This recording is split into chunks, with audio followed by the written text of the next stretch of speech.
Hi friends, എല്ലാവർക്കും റോസീസ് രുചിക്കൂട്ടിലേക്ക് സ്വാഗതം. ഇന്ന് ഞാൻ നിങ്ങൾക്ക് വേണ്ടി ഉണ്ടാക്കാൻ പോകുന്നത് ഒരു പായസമാണ്. കാര്യം തിരുവാതിരയാണ്, മകരവിളക്കാണ്. അതുകൊണ്ടൊക്കെ തന്നെയാണ് ഞാൻ ഇന്നൊരു പായസം ഉണ്ടാക്കിയിരുന്ന സാധനങ്ങൾ പറയാം. പച്ചരി 1 കിലോ, നല്ല വെളുത്ത പച്ചരിയാണ് വേണ്ടത്.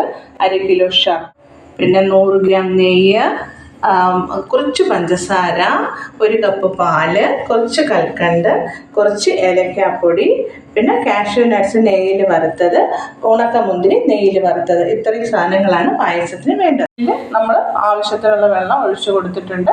അത് തിളച്ചതിന് ശേഷം നമുക്ക് അരി കഴുകി ഇട്ട് കൊടുക്കാം.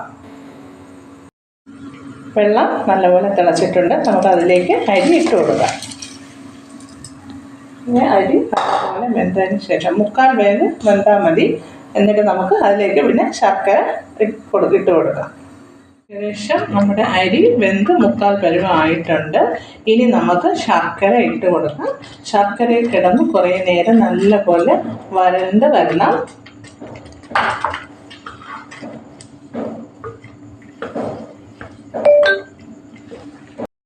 ഇനി എല്ലാം വറ്റി നല്ലപോലെ വരണ്ട് വന്നിട്ടുണ്ട്.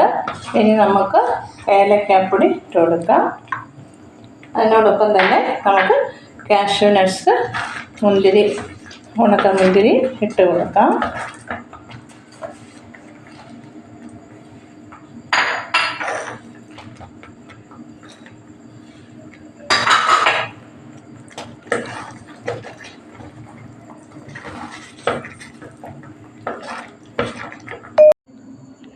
ഹായ് ഫ്രണ്ട്സ്, അപ്പം നമ്മൾ ഇവിടെ പായസം റെഡി ആയിട്ടുണ്ട്. എല്ലാവരും ഇതുപോലെ തന്നെ ഒന്ന് ചെയ്ത് നോക്കണം.